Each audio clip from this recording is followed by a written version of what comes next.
Hi guys, and welcome back to Bloodworth Zoo. And today I thought I'd do a mini tour of the zoo. So to start with, let's just go through the entrance and show you what I've got. Now, as you remember, this was the very first thing I did in this zoo, and I'm quite proud of it. Being able to just look at it in this kind of point of view looks great. And I definitely have a lot more just decorating, editing of my zoo to do. But for now, I'm just showing you the main bits and bobs that I've got already. So here we are approaching the lion's den, and I think that's an amazing entrance kind of look I've got for it. And then over to the right is a couple shops. I definitely need to sort out the grass around this area, as I've just seen, and where the boats begin. Once again, I did have a lot of decorating to do, so I'm going to do that quite off camera. Just spruce things up again. But as I've done a fair few animals now, I thought this tour was needed, just so you guys can see what I've got going so far. Now we're about to actually go into the lion's den. Straight ahead is just like a little decorative scenic walk if you don't want to come under here and have a look at the actual lions. Now, this is probably one of my favourite places. I feel like I've done this really nicely, and you can see inside. You can even see the Ape Sanctuary from here, but I think it looks really nice because it means the lions can actually go sleep in their little den without us seeing, and so on and so forth. So up we plod to Hippos. Now, with my Hippo pen, I am just a little worried that it might be a bit too small for them, as I do every now and then get a little notification saying it's a bit overcrowded, so I have to sell off one of the hippos. So they could potentially get relocated.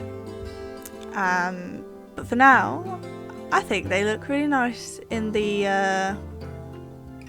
area they have. So, next section. This is the overlooking area of where the lions actually are, and I really like that. I think that looks quite nice. And here's the hippo sign. Now to one of my favourite parts of the park, the Ape Sanctuary. Now here we just got our chimps roaming around, playing with the balls, eating out the feeders, you know, doing their thing. And inside is what's been inspired by Toycross.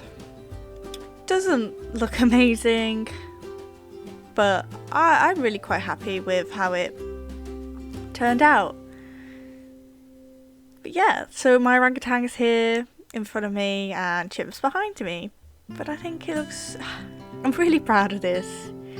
And I really hope you guys love this zoo.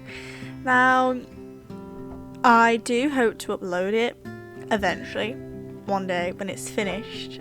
But if there's anything you guys have spotted during this tour today that you think needs tweaking, or you want something different, then just say in the comments, and I always read them, and I've had some nice comments recently too, so it's just feedback. It's great.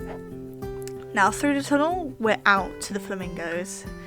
Though, before you do want to venture to the flamingos, you can come see the little orangutans that have decided to pop outside, go on their little climbing frame and just do their thing. A couple more shops and toilets, as I noticed customers when they were coming this way were getting a little thirsty, a little hungry, and they needed it. Plus, it was a great shortcut for the staff so that they can get to their area quicker and to this end of the park quicker as well. And there we go, you guys can see the dome on top of the hill, and I am in love with it. My Flamingo pen is fairly large, but I still think it's quite pretty. I do wish I added a bit more to it. Maybe a couple more like blossom trees, add a bit more pink to it. But for now, I think this is looking pretty swanky. A little play area added. Thought it'd be like a nice little addition. My favourite sign so far, the flamingo. Now, this section was probably by far my favourite section to do. So up we go, climbing these stairs. Now, this area took a hell of a lot of detail to do, quite a few hours, and it's bloody worth it, that's for sure. I think it looks really pretty, and I'm really happy with how I designed this whole entire mountain. Plus, I've got this nice little indoor area that I thought would be really pretty for people to sit in, have a chill, and look out to the park. Very English countryside when you look out. But you can see down into the flamingos, you could see the orangutans from there if you really wanted to. And the rest of the park. Now, I have a few different ways you can go. If you went down, you would go through the tunnel through the mountain. I want to do something in that mountain, but I'm not quite sure yet. And here we are at the turtles. Now, someone did say that I should have turned the dome into a turtle, and oh my god, I really wish I did. So I think, as maybe our next update, hopefully, I will have done something like that. So here are all our reptiles. I've got some snakes going, amphibians, you know, all that jazz. I really love this area. I think this area is quite nice. I do want to make a large reptile house eventually. But I thought this is quite a nice little addition to come look up here, see the turtles, see all of these as well. One issue, I think I did speak about this in the last episode when I did the turtles, was some of these animals in here breed like mad. These snails, I definitely want them. So I have to sell a lot, and I think I'm going to have to do the same with the turtles soon, because my god, they are going crazy. Cute little area though, and I'm quite happy with it.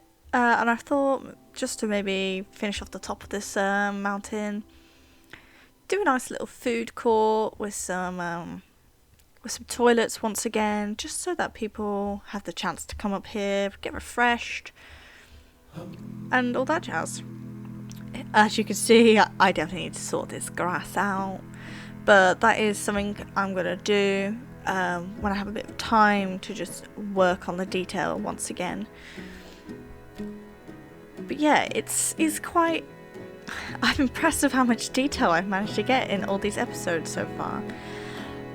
My coverage of trees, I think can be a bit excessive, but it just looks really pretty, and I want to carry on with that. And especially with the way I designed this mountain and those bridges, definitely want to do that.